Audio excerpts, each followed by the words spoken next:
ছাত্র জনতার গণ অভ্যুত্থানে দমন পীড়নের দায়ে ক্ষমতা হারিয়েছে আওয়ামী লীগ, আর সেই সঙ্গেই অন্তর্বর্তী সরকার দলটিকে রাজনীতি থেকে সাময়িকভাবে বহিষ্কার করেছে। নির্দেশনা পরিষ্কার, বিচার সম্পূর্ণ না হওয়া পর্যন্ত আওয়ামী লীগ কোনো ধরনের রাজনৈতিক কর্মকাণ্ড চালাতে পারবে না। এমনকি আসন্ন জাতীয় নির্বাচনে তাদের অংশগ্রহণ নিয়েও রয়েছে নানান শঙ্কা। বাংলাদেশের রাজনৈতিক ইতিহাসে এমন সিদ্ধান্ত নজিরবিহীন। প্রশ্ন উঠছে, যদি আসন্ন নির্বাচনের আগে আওয়ামী লীগের নিবন্ধন বাতিল হয়, তাহলে কার ঘরে যাবে দলটির সমর্থকদের ভোট? এই ভোট নিজেদের পক্ষে টানতে ইতোমধ্যে সক্রিয় হয়ে উঠেছে কয়েকটি রাজনৈতিক শক্তি। মাঠে সবচেয়ে সক্রিয় এনসিপি, জামায়াত ইসলামী এবং আরও কিছু দল। নিষেধাজ্ঞার দাবিতে তারাই ছিল আন্দোলনের মুখ্য শক্তি।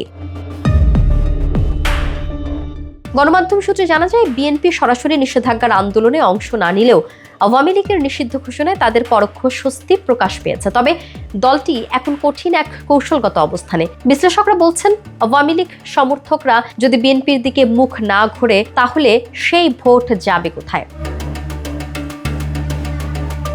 রাজনৈতিক বিশ্লেষক মহিউদ্দিন আহমদ বলেন, আওয়ামী লীগের অনেক সমর্থক বিএনপিকে দোষারোপ করছে নানা হয়রানি আর মামলার পেছনে নীরব ভূমিকার জন্য। তাই তাদের ভোট অন্য বিকল্প শক্তির দিকে ঝুঁকতে পারে, আর সেখানেই বিএনপির কৌশলগত চ্যালেঞ্জ। তবে এখনো স্পষ্ট নয় আগামী নির্বাচনে অংশগ্রহণকারী দলগুলোর চূড়ান্ত চিত্র। অন্তর্বর্তী সরকার বলছে নির্বাচন অনুষ্ঠিত হবে ডিসেম্বর থেকে জুনের মধ্যে, কিন্তু সে সময়ে আদৌ নির্বাচন হবে কিনা বা তাতে কারা অংশ নেবে, সেই প্রশ্নের উত্তর সময়ই দেবে।